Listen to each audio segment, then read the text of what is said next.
welcome to the landmark 150th episode of AEW Dark, presented by Price.com. I'm Excalibur, joined as always by the human suplex machine, Taz. And now is your chance to earn cash back for shopping online and your chance to win $250 in price cash in your account. Thanks to Price.com, you can win $250 in price cash just for downloading and installing the browser extension. Visit Price.com/AEW today to enter and win.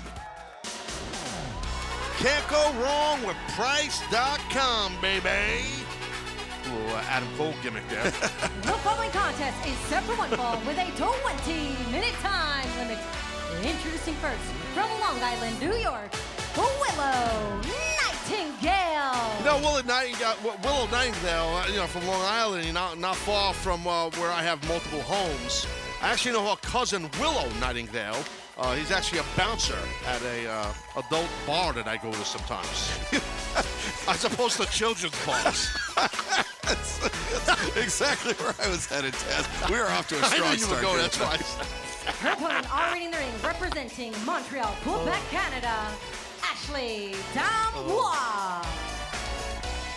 Taz, a lot of people representing a lot of places here in AEW. Oh, yes. You got to represent, like the referee Bryce Rensburg. He represents Philadelphia. No, actually, Lancaster, Pennsylvania. Oh, that's Amish country. Yes. But I digress. Yeah. Didn't you know Bryce is Amish? He gets to every show via horse and buggy.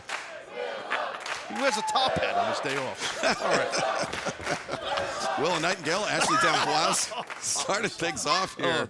150 episodes of AEW Dark, Taz. Can you believe it?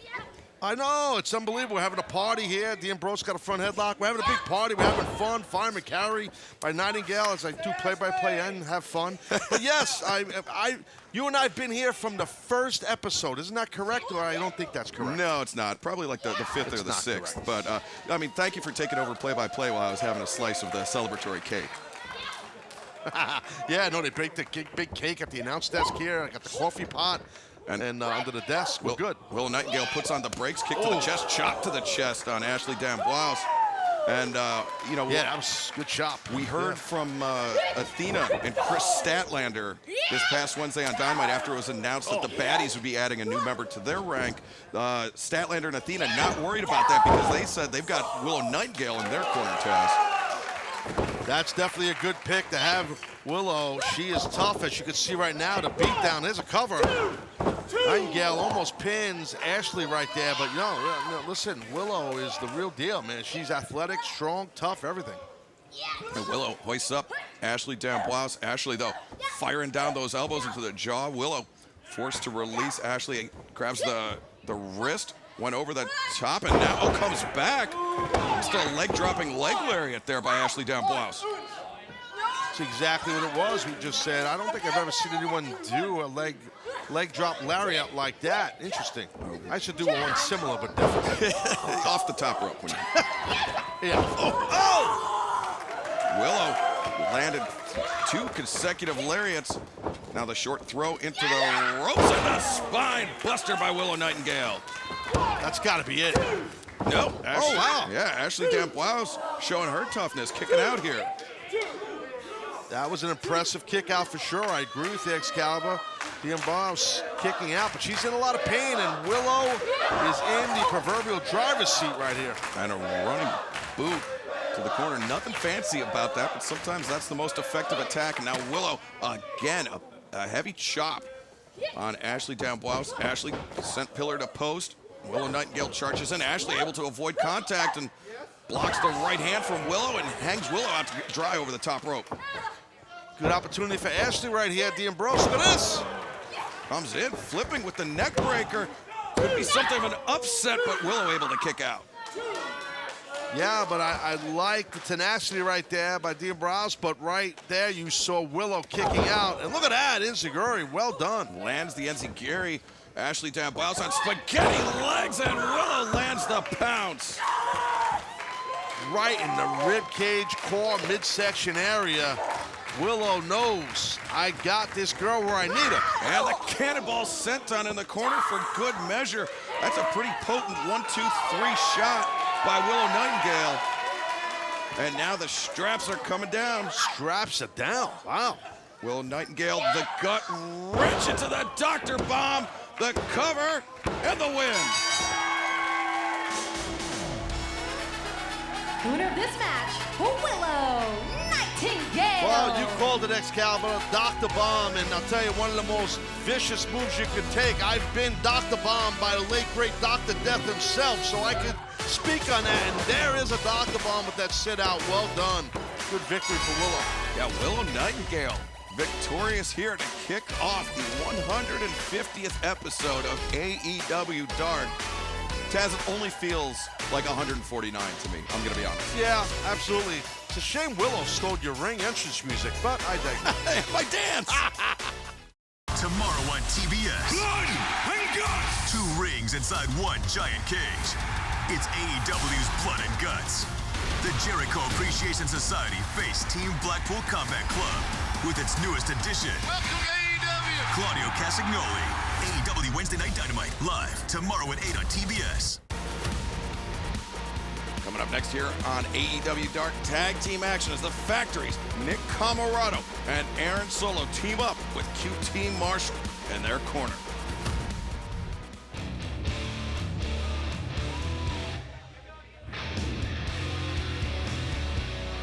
The following contest is a tag team match set for 1 fall with a 20-minute time limit.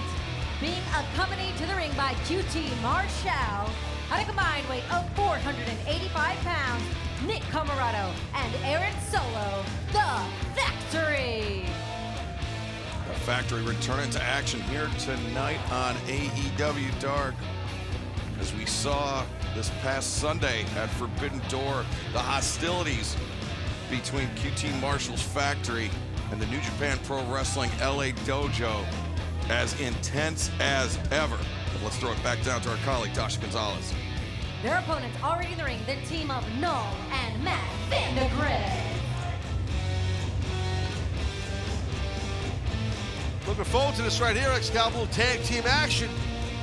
You got a big man in Comoroto, and you got Null, another big man on the other side. Yeah, it's, I mean, very, at least from an initial visual perspective, 2 teams that are very similar. You got Nick Comoroto and Matt Vandegrift, the smaller, speedier type of athlete. I mean, some might classify them as a junior heavyweight if this was New Japan Pro Wrestling. And then you got Nick Comoroto and Null, the 2 big heavyweights, the bruisers for their teams. You know, I wonder, Excalibur, it's an interesting topic right there. As if she Solo chopped this man. You know, is junior heavyweights, is cruiserweights, is that even a thing anymore? I mean, you know, now the business is about guys that are not 6'7", 6'8", 350 pounds. It's about speed, athleticism, technique.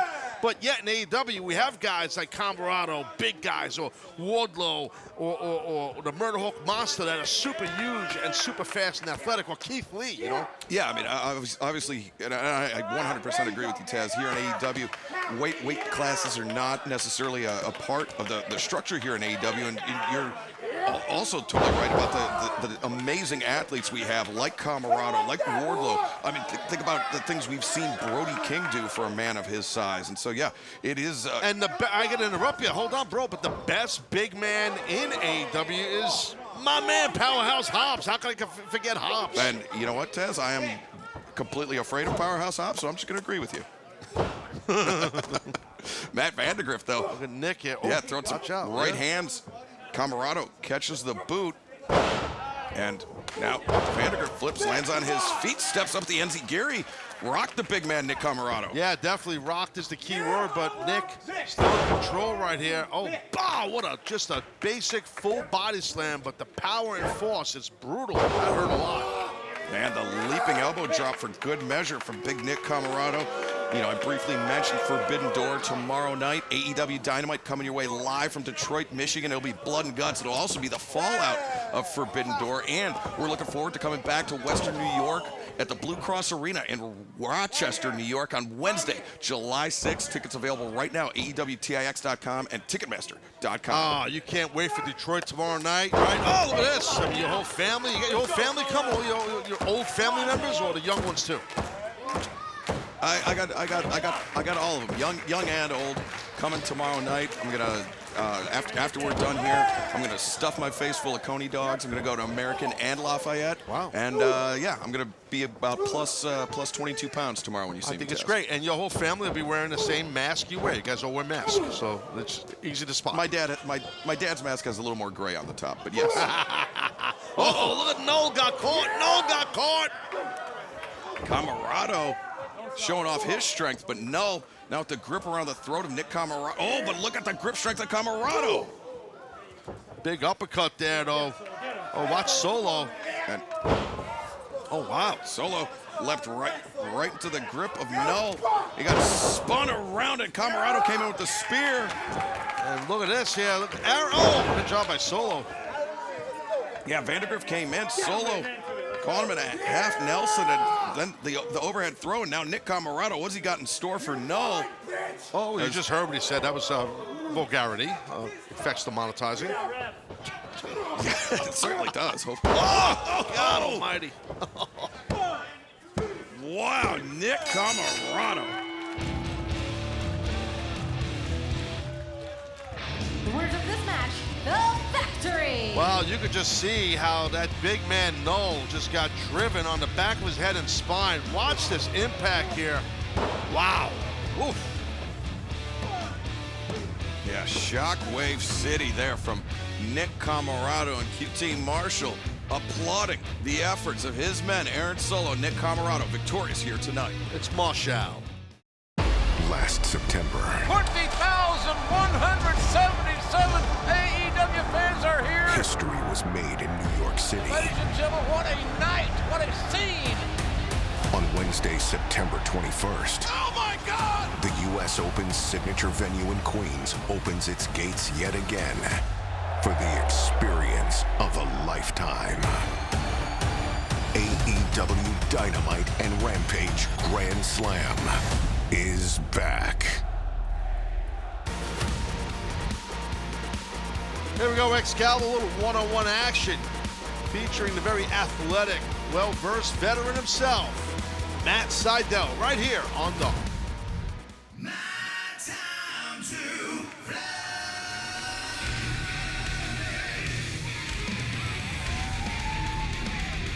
The following contest is set for one fall with a 20-minute time limit. Introducing first, from Clearwater, Florida, weighing 186 pounds, Matt Sydal. Taz, I'm really envious of Matt Sydal, not just for his amazing jacket, but also for the fact that he lives in Clearwater, Florida, and he can drive to work when we're here at AEW Universal. I know, and Matt said that anytime I want to come to his house in Clearwater, I can, but he said you can't join us. His opponent already in the ring, Jade something. So I don't know where your heat is with Sydal. Sydal loves everyone except you. I don't know what happened. I wish I could tell Probably you, Taz. buried him or something. Probably. Yeah, you probably unbooked him at PWG or shortchanged him or something. Wow. You carnied him or something. Yeah, it's guaranteed. Stiff shots from Taz here on the third match. 150 episode. I'm pulling no punches, buddy. That's right. Matt Sydal, Jake something, set to go one-on-one before this match gets too far underway. We want to remind everybody, we'll be making our debut in Columbus, Ohio this summer on Wednesday, August 3rd at the Schottenstein Center at The Ohio State University. Tickets on sale right now, AEWTIX.com and Ticketmaster.com. And then we'll be in the Wolstein Center, back in the Wolstein Center in Cleveland, Ohio, for the last time in 2022 on Wednesday, August 24th. Tickets for that event on sale right now, AEWTIX.com. There's a roll-up here. Good cover by Sydal, and this Jake something. He's a big man for sure. Big, powerful guy. He certainly is, but Sydal looking to employ those kicks to chop Jake something down. And you see something with the wrap around his right thigh, and Sydal looking to damage the opposite side, the left thigh, and he comes down with that T. Harris, and then one more kick fired in by Sydal. Yeah, well, you know, whenever you come into a match with something wrapped up or some kind of an injury, it's a target, especially to a veteran, a guy like who's been through a lot of wars like Matt Sydal. So he knows how to pinpoint and exploit an injury. Matt Sydal. Whoa! Spent a little too much time, John, with Jake something. Something landed a massive elbow and very nearly scored the upset there. Yeah, I mean, most guys would have got beat on that shot by something, but again, the battle-tested vet himself, Sydal, able to take it. But this Jake something, he's a big, powerful, nasty guy. He certainly does, but you know, for what Sydal may lack in size compared to Jake something, he comes back with more technique, more tenacity, and more perseverance. Oh, a body block by Jake something. Not sure how Sydal's going to persevere through that. You might have to, he's got to do everything to kick out, and he kicked out quickly, which shows that Sydal's got a lot more in the tank than maybe we thought here. Yeah, I mean, Matt Sydal, in, day out, one of the most resilient competitors we've seen here in AEW, but Jake something is using his size and using his power very effectively right now against Matt Sydal. Yeah, he threw his own body down on the mat to get more force and impact into that buckle. Not sure if he needed to do that, a guy his size, but you know, it worked, I guess. I guess, you know, and any extra little bit you could put on somebody like Sydal, that can only benefit Jake something. Something. Yeah, you see these chops here, it's hurting his own hand some. And Sydal once again sent hard into the buckles across the ring. Jake something. See, Jake something, it's the thing, let me just tell you something. Like in New York, his name is Jake something.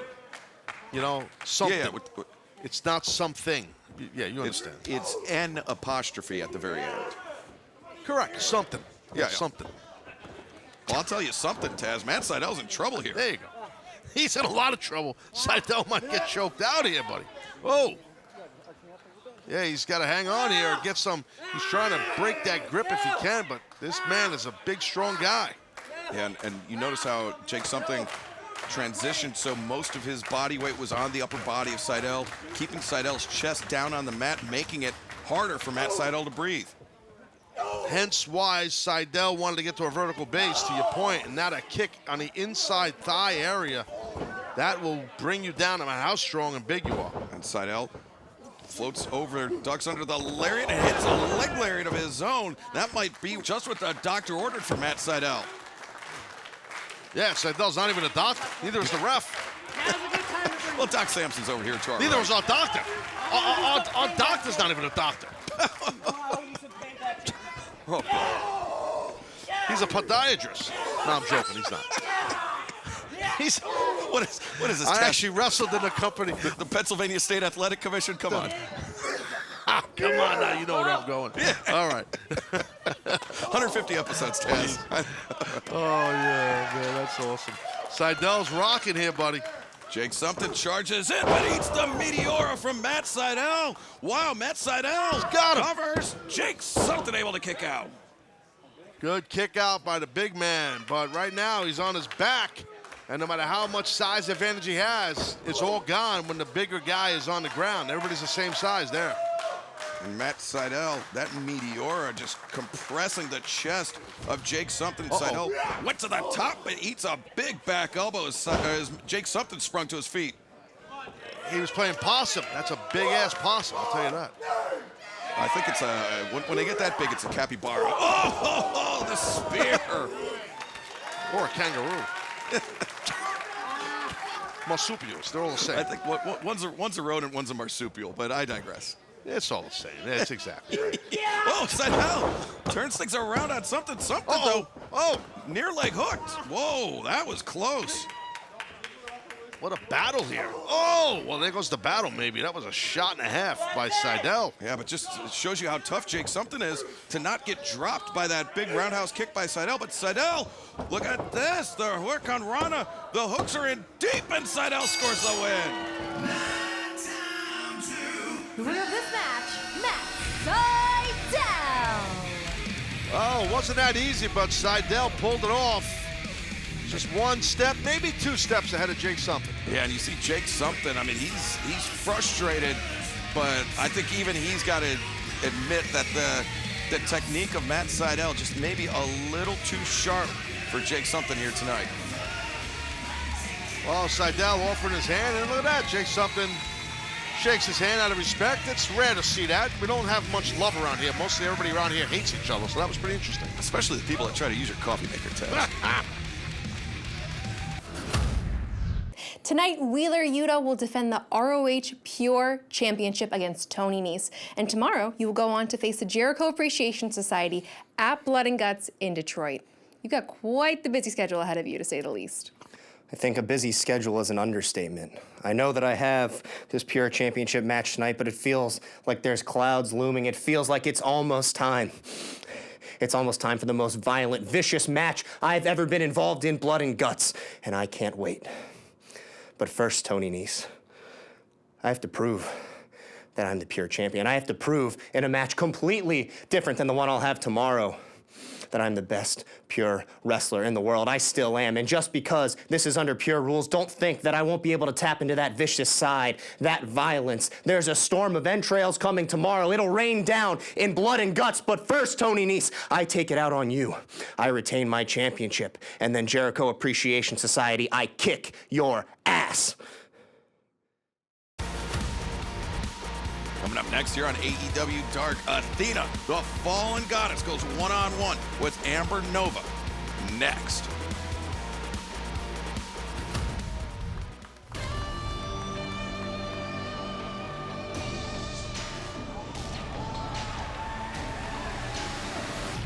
The Fallen Goddess. The following contest is set for one fall with a 20-minute time limit. Introducing first, from Dallas, Texas, the Fallen Goddess, Athena! Damn, Taz, I was just complimenting Matt Seidel's jacket, and Athena comes out with an even nicer one. I'll tell you, Athena, a beautiful wardrobe she had. I love her gear, too. She's got the purple in the hair. This young lady can go. She's super athletic, very tough. But she's going to have a tough opponent, I should say, that she's going to deal with right about now. And here's the intro on her. Her opponent from Hilton Head, South Carolina, Amber Nova. We've seen Amber Nova several times here on the Dark episodes in AEW. Yeah, Amber Nova, very, very skilled competitor. This would be an interesting matchup, and, you know, Athena can't afford to overlook Amber Nova because it seems like Athena's been on a collision course with Jade Cargill, but, you know, I mean, here on Dark especially, you've got young competitors looking to make a name for themselves, even if it is at the expense of somebody that is maybe has bigger aspirations, like the TBS Championship and Athena. Completely agree with you, and that was just, it shows you the athleticism there by Athena, how she flipped through and went into that armbar. Really well done. Excellent timing and speed and athleticism. But Nova, look at that, pulled the hair down. Uh-oh.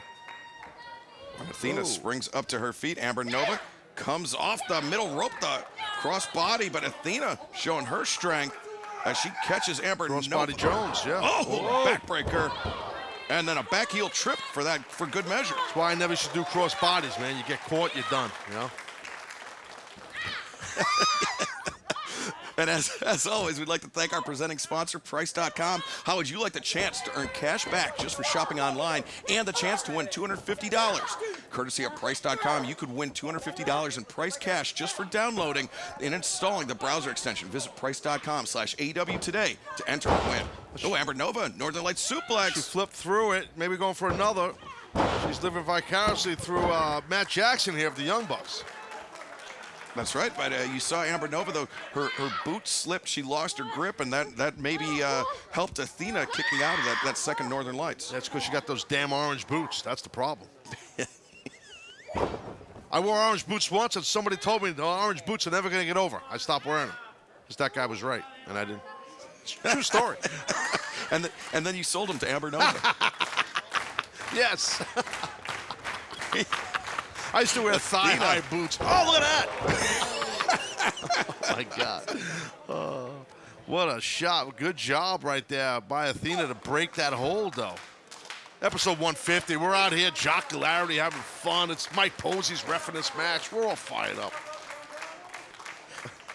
The Pure Rules specialist, Mike Posey, who will be on the job for our main event. Still to come here tonight, the Ring of Honor Pure Rules Championship match between Wheeler Yuta and the premier athlete Toni Nese. But right now, Amber Nova was looking for a DDT.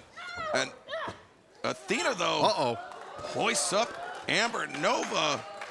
Oh. And, wow, showing her all four sides of AEW Universal here before flattening down Amber Nova. Oh, Wow. Oh. And Athena comes in, low flatliner, springing up to her feet. Things are looking bleak for Amber Nova, who throws the clothesline attempt. Athena with the leg captured, and now Amber Nova is all tied up. This is maybe a 3-on-1, a 4-on-1, but whatever it was, it got the win. The winner of this match by submission, Athena. Well, once she hooked, she reached through with her opposite hand to hammerlock Amber Nova while she hooked the legs. Watch, very interesting. Well, this was off of that delayed vertical face buster, and then you see that hammerlock and then hook in the head.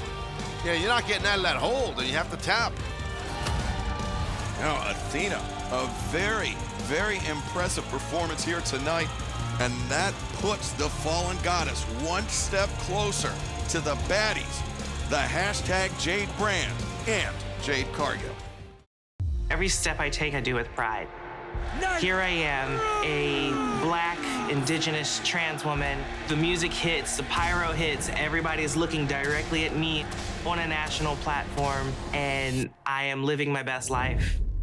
So yeah, every step I take is absolutely with pride, because I know that me going out there simply just to wrestle is more than simply just wrestling to someone out there. And I see the messages, I see the DMs, I get the fan mail. Being able to come to work and have a company that backs you like All Elite Wrestling, to have so many people have your back and be proud of you and be proud of who you are. Because I'm proud of who I am, but now I have employers and coworkers that are also proud of who I am. Times are changing. They don't quite change as fast as we wish they would, but they are changing, and people like me are helping cultivate that change.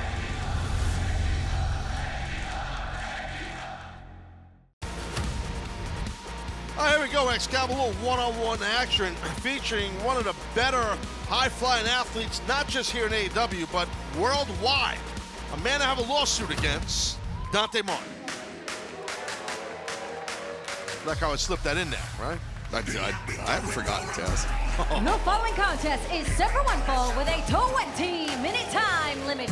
Introducing first, from Minneapolis, Minnesota, weighing 205 pounds, Dante Martin. Dante Martin, who of course is the defendant in the lawsuit by Taz and Taz's attorneys Dewey, Cheatham, and Howe. Not the only lawsuit we've got going on here in AEW. Stokely Hathaway, Chris Statlander as well. His opponent already in the ring from Southeast DC, weighing 235 pounds. Up next, Lucky Ali. But Dewey contacted me earlier, and he said basically what's going on. So I knew Dante was wrestling here tonight. So what's going on with this Dante Martin guy with the lawsuit? He goes, oh, we had to file a separate amendment for motion. So we'll know more in 6 to 8 months. That's all he said to me, and he hung up the phone. He was busy. And I heard sirens. I don't know what was going on. So. That, of course, is your one of your representation, Huey Dewey, Esquire. Yes, correct, Esquire. That's his nickname. All right, here we go, lockup. Calling up a tie up. Dante Martin takes the wrist of Lucky Ali. And how about this, Taz? What a transition this is. On Wednesday, August 10th, we will be back in Dante Martin's hometown of Minneapolis, Minnesota for AEW Dynamite and Rampage. You can get your tickets right now, AEWTX.com or AXS.com. And then later in August, we'll be going back to West Virginia for the first time in almost 3 years in Charleston, West Virginia at the Charleston Coliseum on Wednesday, August 17th. Tickets for that event on sale right now, AEWTIX.com and Ticketmaster.com. Well, Lucky Ali got a little shady there quickly with that double leg, but Dante, you can't sleep on Dante. He's quick. Nice sprawl by Dante there to avoid that second attempt of a double leg. And Lucky Ali sends Dante into the ropes. Dante hurdles Ali, ducks under. Oh, wow, Dante springing off that bottom rope and coming back with a nicely executed drop kick. Yeah, tremendous. Dante is an amazing athlete. He's honed his craft at a young age here. What is Dante? 21, I believe he is, correct? I believe just celebrated his 21st birthday as Lucky Ali gets his boot on the ropes to prevent the backslide. It's a good move by Ali there. Oh, yeah. Whoa, look at this. That was a good move by Ali. You're right. Nice flip through, but he landed on the top rope. His stomach hit the top rope. Dante, that is. Dante Martin in some trouble here. Lucky Ali roughing him up a little bit, and you know, I mean, maybe that's what it takes to take somebody like Dante out of his game. Though Ali, atomic drop neckbreaker combination, lateral press. Dante able to kick out. Yeah, it was a good neckbreaker right there. And yeah, you know, I mean, I like what Ali's doing. He's got this rear gut wrench locked in on the waist of Dante. Kind of rolled through with him. I thought he was going to go for a little stack cover there, but. Taz, maybe Ali's strategy is similar to the strategy employed by Jon Moxley in his encounters with Dante Martin. You know, rough him up, take him out of his comfort zone. But I mean, Dante, he's looked impressive in each subsequent match he's faced Jon Moxley. Yeah, no, he has. I mean, Dante, you know, he's got no back down in him, this young man. He's tough. He'll take anybody on. You know, look, Jon Moxley's one of the toughest guys, not just in AEW, but in the world in pro wrestling. So to be able to go toe-to-toe, what Mox, as we've seen Dante do, is impressive in itself.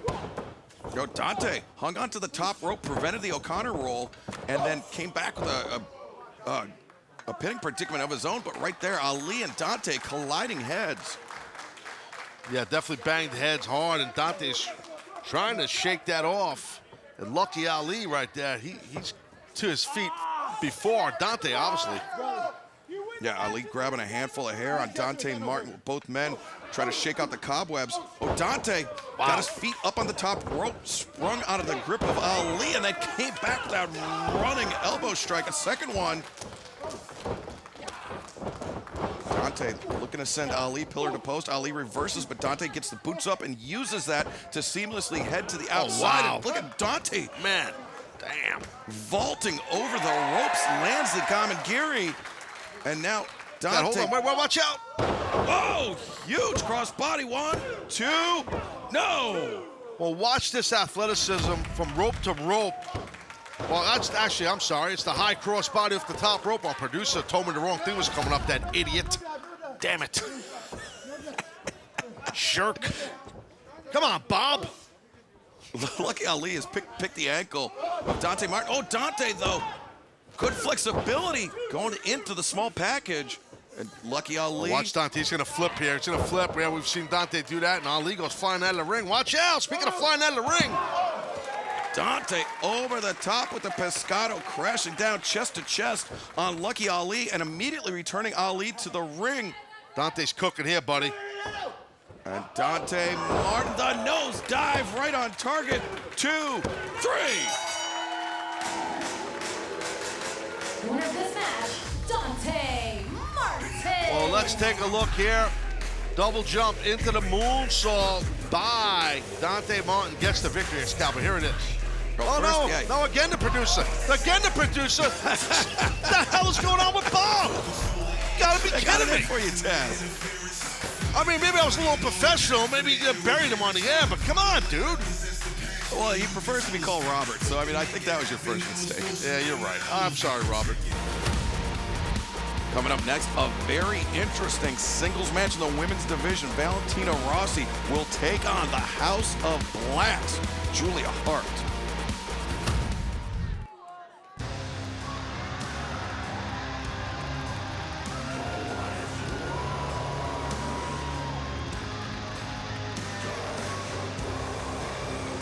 The following contest is set for one fall with a 20-minute time limit.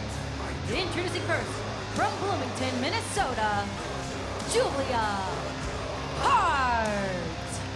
Taz, we've seen a lot of reinventions, personal reinventions in the sport of professional wrestling, but I'm not sure we've seen anything quite like what's happened with Julia Hart. More on that in a second. Let's throw it back down to Dasha. Her opponent already in the ring from North Caldwell, New Jersey, Valentina Rossi.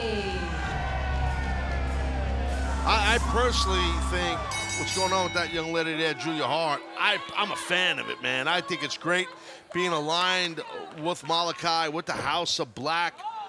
I think it's great. I really do, and I understand. Valentina Rossi, she's making fun of Julia. She better be careful. Julia grabs the wrist of Valentina, grabs the side headlock, and now Julia switches around, grabs the hammerlock, and then transitions again back to the side headlock. Valentina dropped to the mat, countered out on Julia. Julia immediately back up to her feet after the arm drag. Oh, grabbing the hair. Yeah, smart to do that. Referee saw it, but not going to get disqualified for that. You're going to get a warning.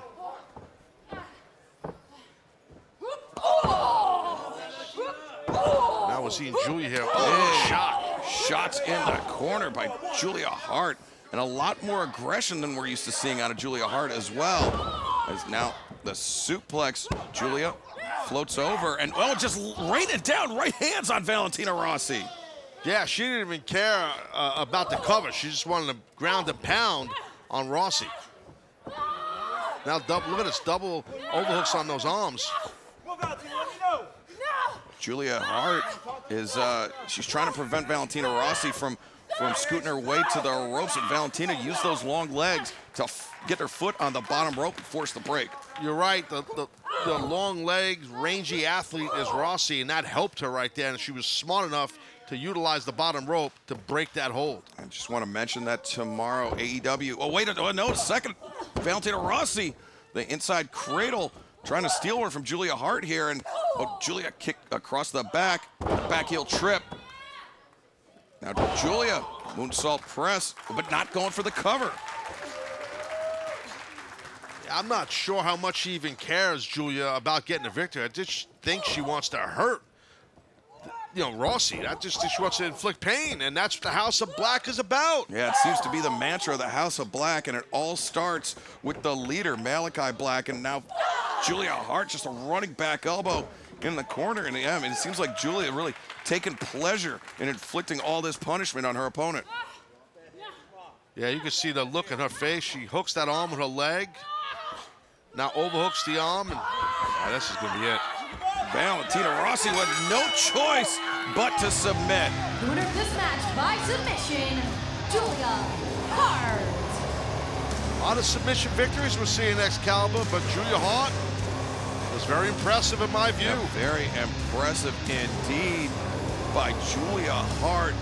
Once again, honoring the House of Black with another victory. Man, Julia Hart is going to have to keep your eye on her, no pun intended. Well, maybe a little. Well, here we go, ladies and gentlemen, and Excalibur. Singles match, one-on-one. Fuego del Sol. He's up next right here on Dark. Excalibur. You tickled yourself, Taz. I know, it's great. Hey, episode 150. We're full caution to the wind. A little loose. Getting nuts out here. The following contest is set for one fall with a 20-minute time limit. Introducing first, from Mobile, Alabama, weighing 176 pounds, Fuego del Sol. Hey, how about the little sketchy movement by Fuego's buddy there, Sammy Guevara, with the Fuego mask? We'll get into that in a second. Just recently here in AEW, we saw Sammy do. Everybody thought it was His Fuego. opponent from Triad, North Carolina, weighing 170 pounds, Marcus Cross. Yeah, Sammy Guevara joining the likes of the Hollywood hunk Ryan Nemeth in somebody that is pilfering and going through somebody's bag backstage. Sammy Guevara went through Fuego's bag, and he stole Fuego's gear, and that was the night that we found out that Sammy Guevara was aligned with Chris Jericho and the Jericho Appreciation Society. And speaking of which, the Jericho Appreciation Society will be a part of the huge Blood and Guts match tomorrow night when AEW finally debuts in Detroit, Michigan at the Little Caesars Arena right downtown off of Woodward. Tickets available right now, AEWTX.com and Ticketmaster.com. And then we will be debuting in Grand Rapids, Michigan, Western Michigan at the Van Andel Arena for Rampage and Battle of the Belts 3 on the same night, Friday, August 5th. Tickets on sale right now, AEWTX.com and Ticketmaster.com. Oh, see Fuego here with this cravat right here on Cross. And speaking of going through people's bags, I'll tell you, you owe me a big thank you, because I almost, I could have went through your bag looking for some energy tablets the other day at Dynamite, by the way. No, that's true. You did text me while we were between during the main 7 event. and 8. And, It was the main event, I think. Text you during the main event. The spear in the corner by Fuego. Marcus Cross reverses out, lays in the chop. And Taz, you know what my favorite thing is when people text you when you're on live TV. Oh, I know. Isn't that great? As if you got nothing more important to do. Like I wouldn't know about that, so that's why I did it. Yeah. I knew you were going to be pissed, too. Oh, anyway. Oh. And the best thing about it is, I did have a zip fist. Oh, God. You worker. Anyway, I needed it. Oh, jeez. Oh, look at the knee. See that? Whoa, that was nasty. Wow. Yeah, that was a very nasty angle that Fuego's left knee was bent at. As Marcus Cross steps through here and was looking for a figure 4, 2. Almost. Yeah, Marcus Cross, no relation to Chris, the former hip-hop star. Oh, the Dragon Screw. And, or Christopher Cross, the singer. No relation there either. There's a singer and then there's the hip Chris Cross. You know, yeah. 2 different guys. In the 80s. Yeah. Oh! I believe they Chris Cross were 2 different rappers, but yeah, that's a bunch, a whole bunch. Oh, here we go. Yeah. 150, episode 150. We're good. Oh, man. Fuego. Soul, yeah. Wow, taking it to Christopher Marcus Cross on the outside. It's interesting to see Mike Posey, the referee in this matchup, doing a great job as always. And talking to Mike earlier in catering, getting a cup of coffee, and I said, Mike, you excited? Episode 150? You know what he said? What was yes, and walked away. And he walked away. Just said yes, and walked away. A bundle of charisma. The wordsmith. He's just a wordsmith. Look at that Fuego here. Wow. Fuego in the ropes with a dragon sleeper wrenching down on the neck of Marcus Cross. Yeah, good job by Fuego. I like the viciousness right there. And what he did. Look at this now. Whoa. Oh, wow. A little funky. Yeah. All right. That was as ugly as the paella we had in catering earlier today. It's 150, Taz. Paella. Whoa. Man, this cough button's broken. Oh, nice reversal. Marcus Cross goes back. The common Gary right on target. Takes Fuego off of his feet. Good job by Cross, but I'll tell you what, better stay on Fuego. He's tough. He can take punishment. You play sucker, suck you in there. See, sucker him in, sucker in, sucker in, sucker him in. Whoa, succotash as Marcus Cross got rocked by the thrust kick, and now Fuego, the master of the tornado DDT, lands on target and then transitions over to a submission dance. Can you believe it? Wow. Tap out victory. What the hell? Your winner by submission, Fuego del Sol. Man. Impressive Fuego with a tap out victory. Yeah, Fuego not content to, oh, wait a second. What is he doing here? Cut that crappy music.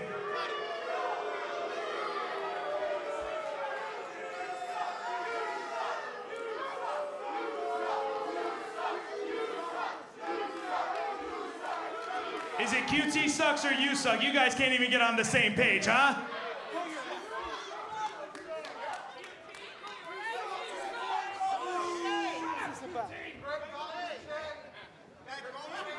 Fuego, that was really impressive. Give it up for Fuego del Sol, people.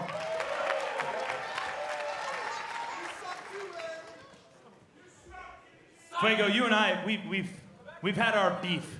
Last year, we had one of the most epic matches in AEW Dark history. Right? Sammy's vlog, it led to the match where I won, of course. And Fuego, but you know what? I realized over the past year, like, I was wrong about you. I was wrong about you, man. I thought you were this local talent that didn't have a chance in the world, and then there you are, wrestling Miro live on Rampage. Yeah, Fuego, honestly.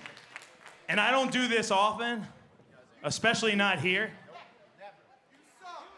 But I think I'm willing, right now, in front of every single person here, Fuego, I'm willing to offer you a spot in the factory. These people don't have a clue what's right for Fuego del Sol. I know what's right for Fuego del Sol. I mean, look at Camarado and Solo. They were out here earlier. They got a victory. It's because of my coaching. Fuego, I could lead you to the promised land. What do you say? Shut up and let him think for himself. The promised land, huh? Why, I do believe, as one of the future talents here in AEW, I'm headed for the promised land. But I promise you, it's not with the factory. Wow, some words exchanged by Fuego del Sol and QT Marshall of the Factory. This is a situation that most certainly warrants keeping an eye on, but nonetheless, Fuego del Sol victorious here tonight on the 150th episode of AEW Dark.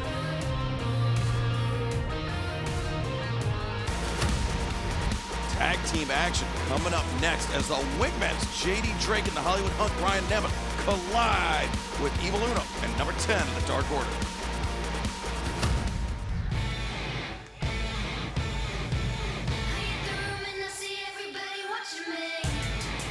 The following contest is a tag team match set for one fall with a 20-minute time limit. Introducing first, the team of J.D. Drake and the Hollywood Hunk Ryan Nemeth, the Wingman. Hold on a second, Excalibur. Those sunglasses Nemeth's wearing, they look like the same ones that I saw. Wow, wait a minute. Are those Paul Turner, the referee's sunglasses? This is beyond scandalous, Taz. I mean, it is well known that Ryan Nemeth is a completely unscrupulous individual. For him to steal Paul Turner's sunglasses, I can't believe it. And their opponents, accompanied by the Dark Order, the team of Evil Uno and Dark Order number 10. He's a kleptomaniac, I said. We need to speak not only to human resources, we need to speak to legal. There needs to be an investigation about this. There needs to be an injunction. There needs to be all sorts of things, Taz. I could call my lawyers. I hung up with Dewey earlier in Brooklyn. You know, it might take a while to get it done, a couple of years, but we'll see. Well, I mean, it's because you pay by the hour, and they bill you, unfortunately, by the hour. They know how much money you have. Yeah, they do have tons of money. There's a lot of problems. Money ain't one of them. Tons. Well done. Kidding me? Here we go. We got a little tag team action right now. And before this match gets underway, how would you like the chance to earn cash back just for shopping online and the chance to win $250 in price cash in your account? This is your chance. Courtesy of Price.com, you can win $250 in price cash just for downloading and installing the browser extension. Visit Price.com/AEW today to enter and win. Not Bryce.com. That's the ref. That's his website. Price.com. Yeah, go to Bryce.com/AEW and see what you get there. You know what, Taz? I bet if you go to Bryce.com/AEW, you're not getting a chance to get $250 in price cash in your account. You're probably going to get the crabs. But anyway, I digress. I mean, like the crabs for your computer. Like, I mean, not the real crabs, right? No, not the itchy ones. Look at this man. Big Vance. Not the itchy. Look at Vance. Oh! Not that I would know. I never had. Philly was rough in the early 90s. Yeah. Oh, sorry. Here we go. Look at this. Oh. Ryan Nemeth. Nemeth. Hunk. Yeah, he's a Hollywood Hunk. He's a good-looking guy. He's in great shape, but you got to be careful. Big, powerful 10 of the Dark Order. Look at the strength, Excalibur. Look at it. And number 10, Preston Vance. Delayed vertical suplex. And, whoa, look at that. You know, Taz, last night on AEW Dark Elevation, our esteemed colleague, Mark Henry, broadcast journalist, you know, one of the biggest researchers in all of pro wrestling media. You sure? Yeah, I'm talking about Mark Henry, world's strongest man. Okay, got it. Yeah. I know him for a couple of years. Yeah. He actually asked me, wait, lateral press here. He asked me, he's like, oh man, how long do you think 10's gonna hold him up for?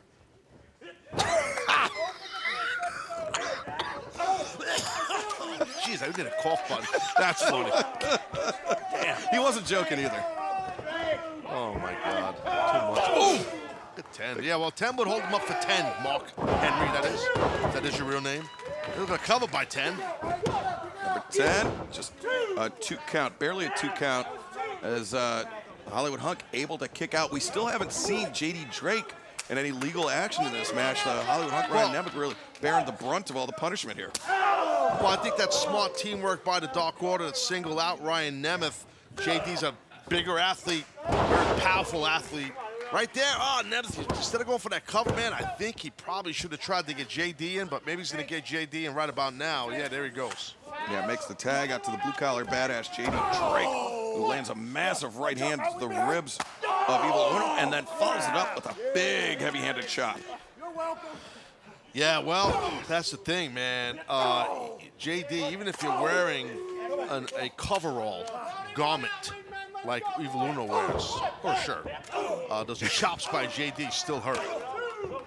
They certainly do. I mean, JD Drake, he's got, it's a cliche, but, hands like frying pans, hands like a catcher's mitt, whatever. But, I mean, he's got big, thick hands, and when he lands in a chop, look at Nemeth grabbing the attention of the referee. JD Drake got his boots stomped on, but still, Nemeth and Drake able to wipe out Evil Uno on the outside. Look at JD putting the boots right there to Evil Uno. He knows the referee's back is turned. Bryce Remsburg, who, by the way, I pulled him aside earlier in catering. Hold on, there's a cover. The leg is hooked. I went over to referee Bryce Remsburg in catering. I was grabbing a cup of tea. And I said, hey, Bryce, you excited, man? Episode 150 of, Dark tonight, man. We're rocking and rolling. You know what he said to me? He goes, yeah, What's right, that? and walked away. He goes, yeah, right, and walks away from me. What the hell is that? Yeah, right. Well, JD Drake on the cover. Hey, Taz, it seems like all of this, all the times that you have derided our officials here on AEW Dark, turns out they might be listening, and maybe these terse conversations they're having with you, maybe the source of that. I didn't say nothing about any of them. What the hell happened? I don't know. And then I go over to Paul Turner. You bury Bryce every week. No, Bryce? No. Well, come on. Oh, the high-low there by the wingman. And now the leg is hooked. Nice. Good job by Nemeth there. Now the waist lock. And then the other referee, Paul Diamond. A bad company.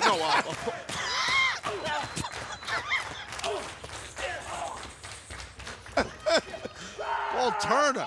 I said, hey, Paul. And he goes running down the corridor. He ran away, literally ran away from me when he saw me. He ran from me. Probably because you thought you were gonna try to steal his sunglasses. But Nemeth stole the glasses. I didn't touch him. I know, but Paul Turner's very protective of those sunglasses. He looks great in them, too. What a tag there. Evil Uno gets in 10. And 10 comes in. The left arm lariat. Excuse me, the right arm lariat. I don't know. This is 150 episodes. I think I noted my left from right right now, but the right boot of number 10 collides in the face of JD Drake, collides Hollywood Hunk, and now, the wingman sandwich in the corner. Good quickness, though, by 10, but now he got caught by Ryan Nemeth. Watch out. Nemeth sent across the ring, charges in. It's the back elbow and the diving shoulder block. And the spine buster by number 10. Good luck once 10 does that. 10. He's in beast mode here, buddy. And he's looking for that full Nelson on Ryan Nemeth, but JD Drake, a backhanded chop to the back of the head at 10, but Evil Uno landed the high boot. Little body shot there by Nemeth on 10, and Uno's in the corner. He's hurting already. Look at this.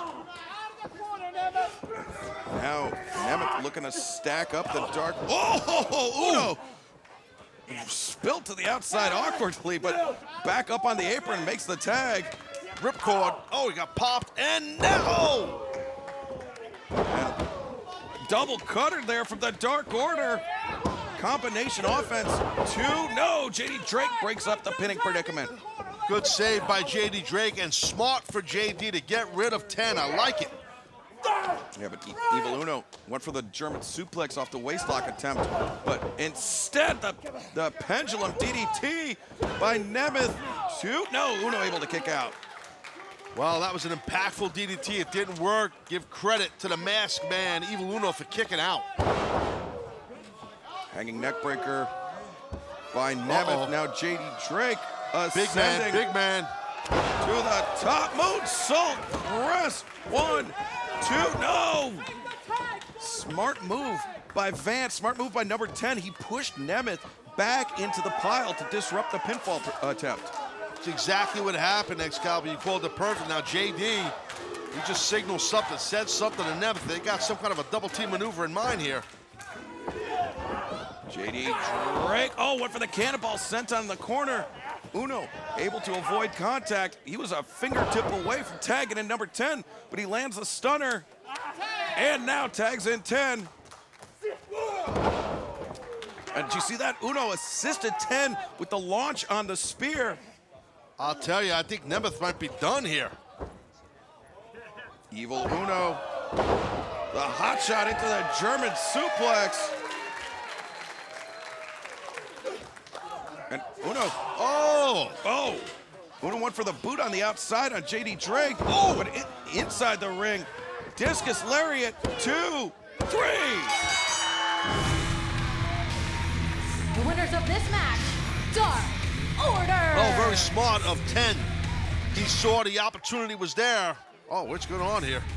Oh, the music, man, a little hiccup. I pulled the cord by accident with my foot. The extension cord for the music. Anyway, I digress. Oh, JD, look at this. JD Drake from behind, laying in a shot on number 10. Did you see Uno wiped out on the outside? Look at this. Oh, wait a minute. Cesar Bononi and Peter Avalon, the other members of the Wingmen. Now, outnumbered here. Yeah, this is a 2-1. Dark Order's outnumbered right now. And there comes Reynolds and Silver to make to come into the aid of their fellow Dark Order members. Oh, this thing's breaking out to something big here with all these men here. Dark Order and the Wingmen. And Cesar Bononi inside the ring with number 10. And 10. Built up steam and wipes Bononi out to the outside. Dark Order standing tall, Excalibur in the middle of the ring. Dark Order, they picked up the win, and they scored the moral victory, fending off this assault by the Wingmen. But something tells me, Taz, the tension between these two groups is far from over. All right, here we go. Should be a good matchup right here. One-on-one matchup. We got Ariya Daivari featured right here on AEW Dark, Excalibur. We're looking forward to this one.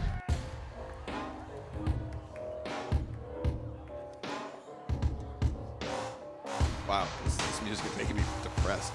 I love it. Stricken coffee, listen. The following contest is set for one fall with a 20-minute time limit.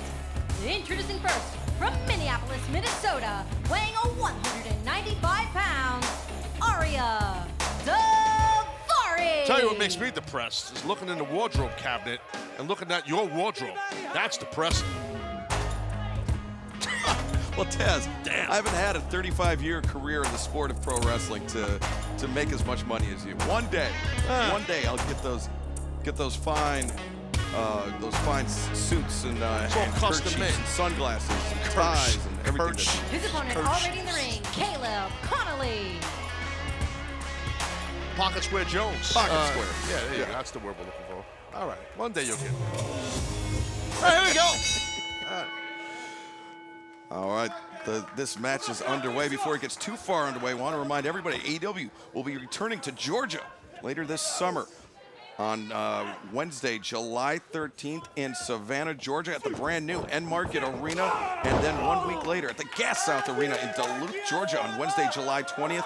Tickets for both events on sale right now, AEWTIX.com. And Daivari right there, strong chop, powerful chop. Caleb Conley landed one of his own, but Daivari shut him down with the boot to the midsection. Daivari looking for a hip toss, but Conley reverses into a monkey flip. Nice reversal there. Yeah, very good reversal. Sweeps the ankle. Oh, Daivari went to sweep the ankle. Now rolled through by Conley. Yeah, nice heads-up maneuver there by Caleb Conley, and the drop kick takes down Daivari. Good drop kick. Good drop kick for sure. Right on target is Caleb Conley, bringing Daivari up in the corner.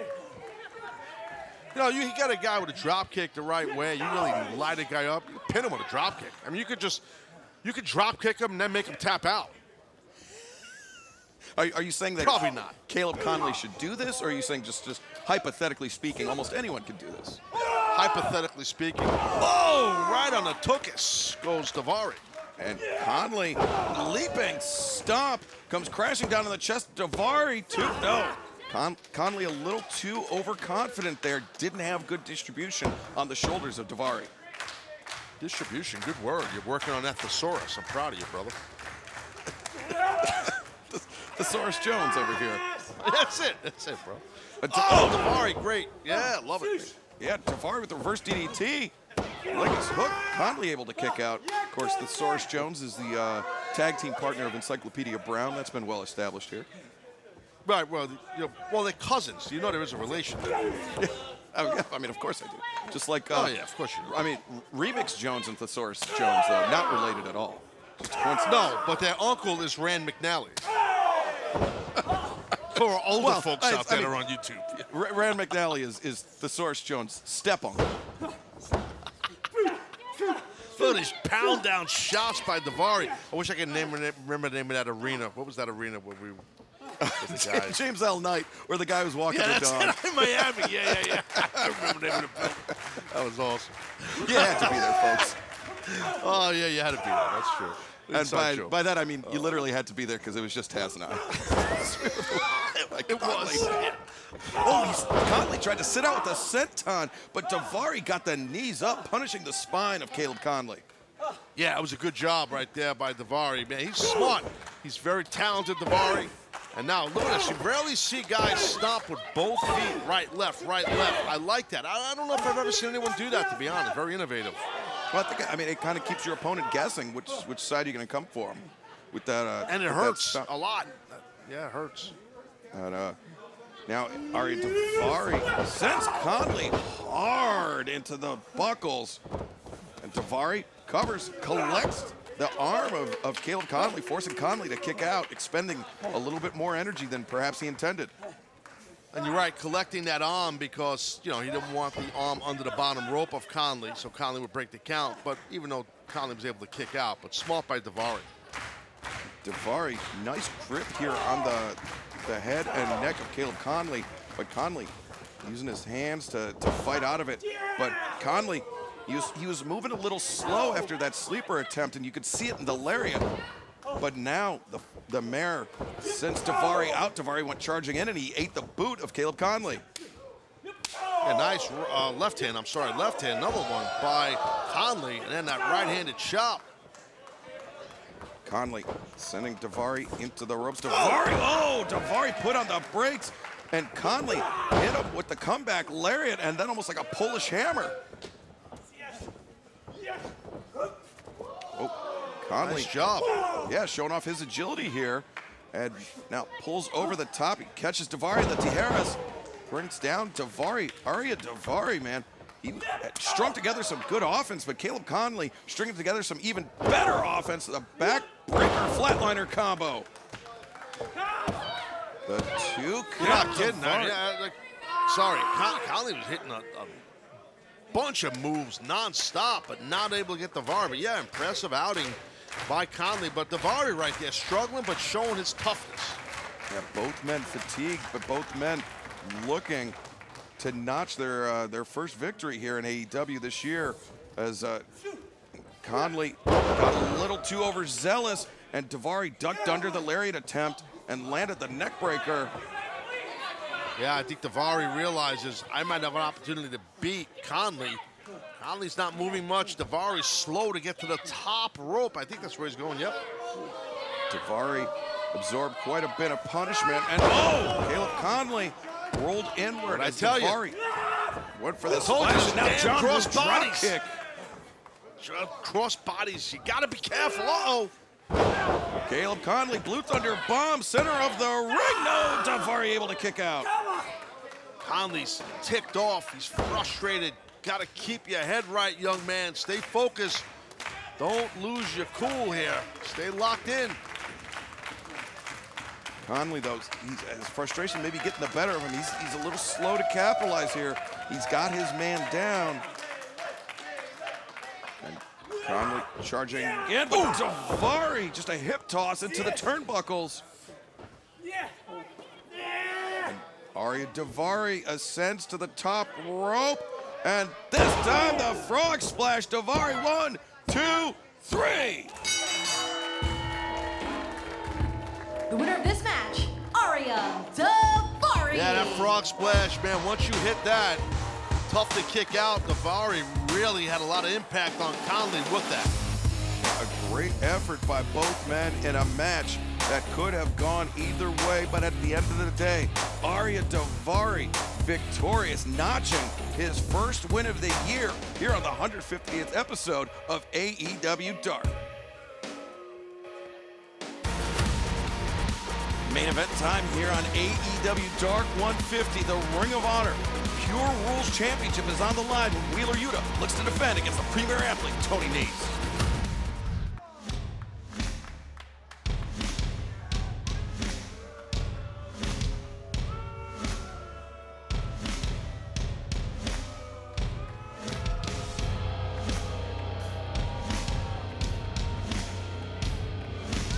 Your main event is for the Ring of Honor Pure Championship.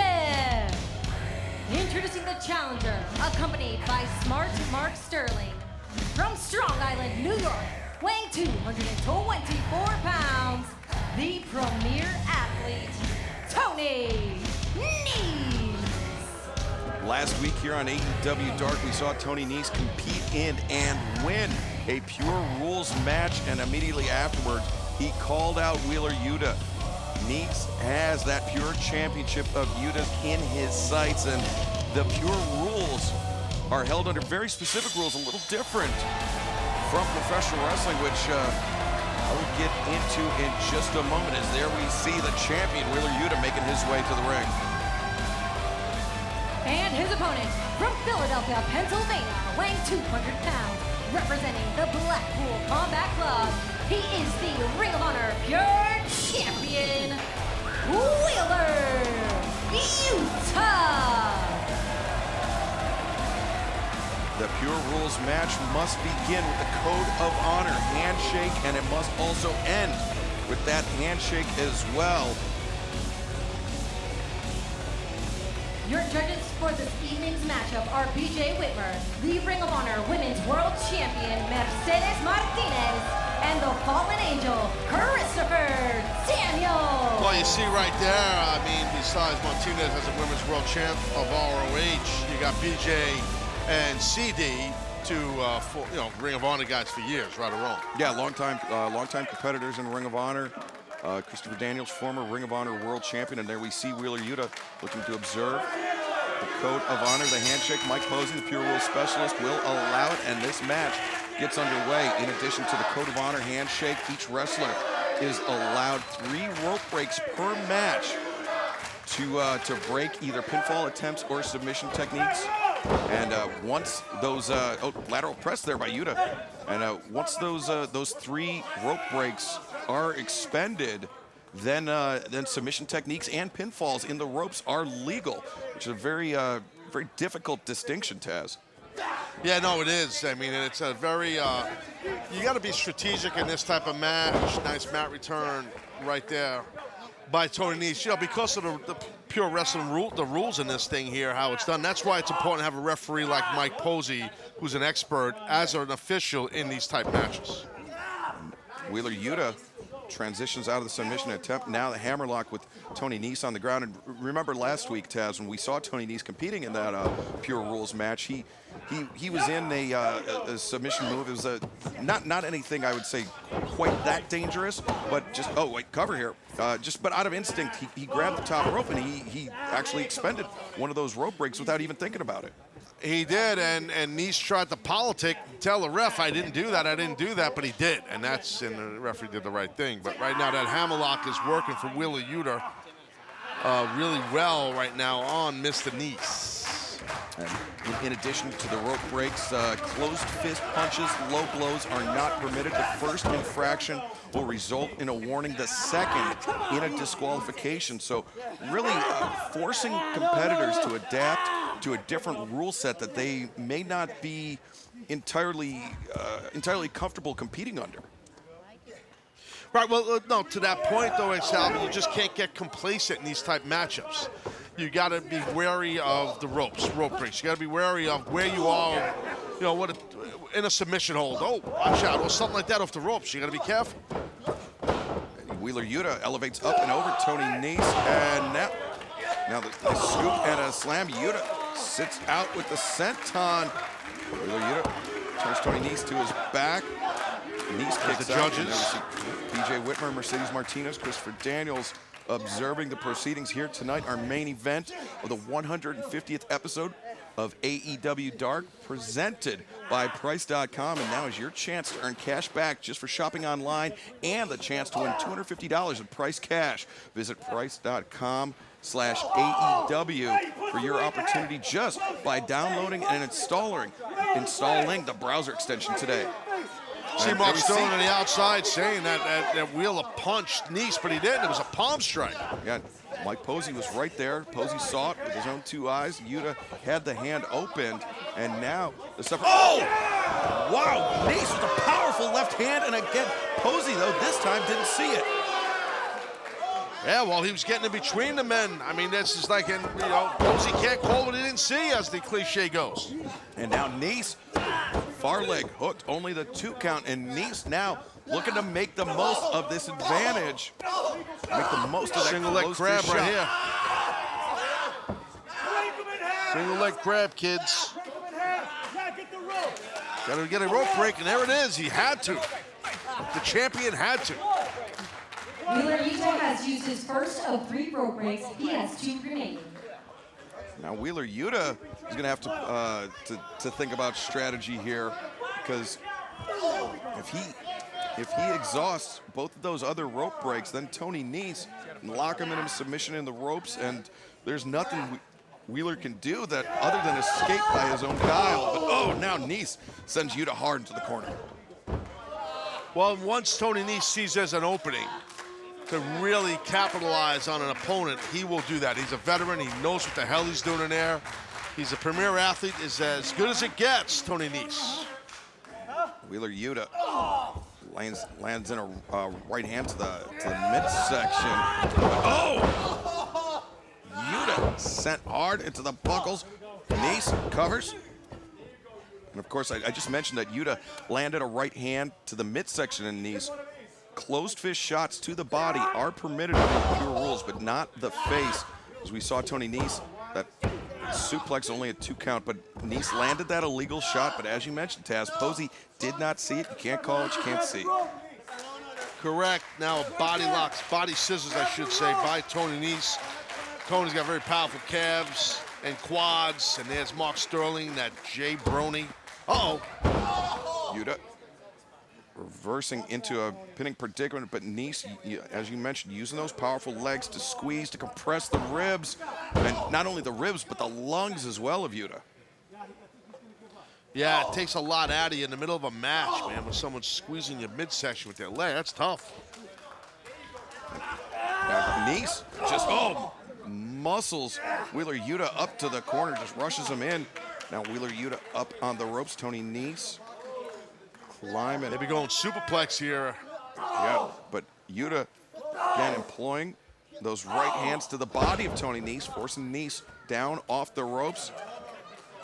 Wheeler Yuta takes a moment to compose himself, but Nese rolls through, lands that hammer uppercut, and Yuta is looking. Yuta grabbing onto the ropes, but he's trying to prevent Nese. That's the second one. And that was just out of pure instinct by Wheeler Yuta.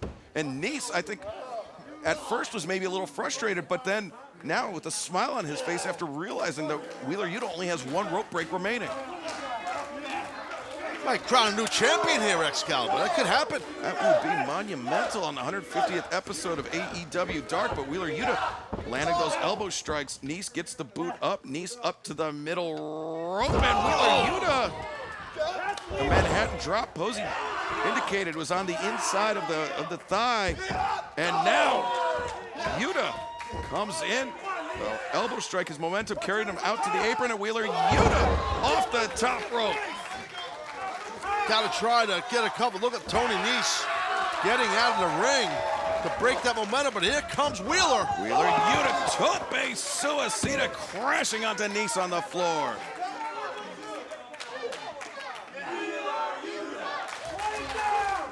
And we are witnessing a great main event unfold here tonight for the Ring of Honor Pure Championship. Well, the desperation has went up. Look at Sterling just snatching the ankles. Smart. The ref didn't see that, though. And look at this. Yuta was underneath the ropes, so now his third rope break has been expended. Yuta has exhausted all of his rope breaks. Very smart by that worm, Mark Sterling. Look at him. Taz, I mean, thus far, Sterling in this match much better than your attorneys. Yeah, he actually is. I have to say it. It's Tony Nese now. Maybe a Boston crab here from a guy from Long Island. What the hell? A Long Island crab coming up. Yuta, nice counter by Wheeler. Using his leg strength to turn Nese around, and Wheeler Yuta has been issued punched him in the face. And only warning for a closed fist punch. Another closed punch will result in a disqualification. Yuta. I mean, yeah, Sterling's right. Just closed fist. Yuta got frustrated. He landed that closed fist, and now, if Wheeler Yuta's disqualified, Taz, the title does change hands. Oh, whoa. He just spit in his face trying to antagonize Wheeler to punch him again, but Wheeler didn't do it. Wheeler Yuta spit in his face, dude. Hangs onto the bottom rope. Nice drop step German suplex by Wheeler Yuta. No, Nese able to kick out. Got a looks like Wheeler's lip maybe busted, unless I'm seeing that incorrectly, but I feel like there's a little blood in the lip area. Yeah, we saw Wheeler. Smart Mark Sterling trying to his nose. Oh right? yeah, Yuta's nose. And that may, that may have been the effect from that left hand that Nese landed earlier in this match. Oh, pump handle here. This is bad for Wheeler. Tony Nese. Oh God! Pump handle sits out the pile driver. We've got a new champ. No! Just a half a second away from a new champ. Going again for this Boston Crab, Long Island Crab, whatever you want to call it. And remember, Wheeler Yuta completely out of rope breaks. He's got to get out of this one on his own. He's making the crawl. And Yuta looked up at Posey. And now, oh wow. The strength of Yuta, he climbed the ropes to turn things around on Tony Nese. That was impressive. Oh, but that was even more impressive by Nese. Man, Nese wound up and cracked Yuta with that kick. And the premier athlete, Tony Nese, headed up to the top rope. Oh, man. Nese ate it on that one, and now eating more hammer and anvil elbows from Wheeler Yuta. Yuta, step over, toe hold, face lock on Tony Nese. He's got a straitjacket locked in. I think Nese is in trouble here. And Tony Nese taps out, Yuta retains. Winner of this match by submission, and still the Ring of Honor Pure Champion, Wheeler Yuta. A great defense here tonight for Wheeler Yuta, who will head into Blood and Guts tomorrow night on Dynamite Live, 8/7 Central on TBS, with a lot of momentum. And Tony Nese and Smart Mark Sterling, Taz, they use just about every trick in the book. Yeah, but they got to shake hands now. Your Nese, you're ticked off, but you got to shake the champ's hand after that match. It's part of the rules here. Yep, the code of honor being, well, maybe not going to be observed.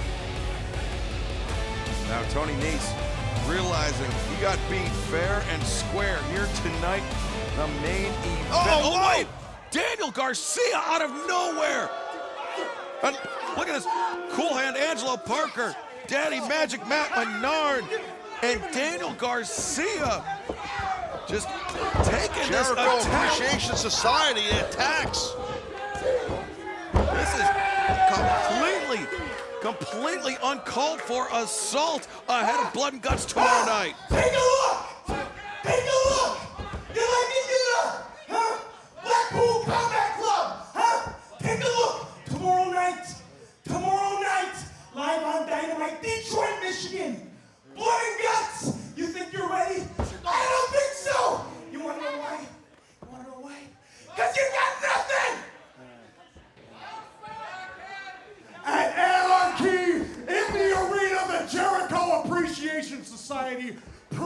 we are the 5-star symbol of excellence. And when blood and guts is said and done, you, the AEW Galaxy, you, Yuta, and your pro wrestler pieces of garbage will appreciate us. No, we won't. That's tough goings there because Yuta went through hell in that match, was victorious, but then and the attack. after blood and guts, I'ma strip you of your honor, and I'ma strip you of your belt too. Wow, tensions at an all-time high ahead of Blood and Guts tomorrow night on Dynamite, live from Detroit, Michigan, 8, 7 Central on TBS. Tomorrow on TBS. Blood and Guts! 2 rings inside 1 giant cage.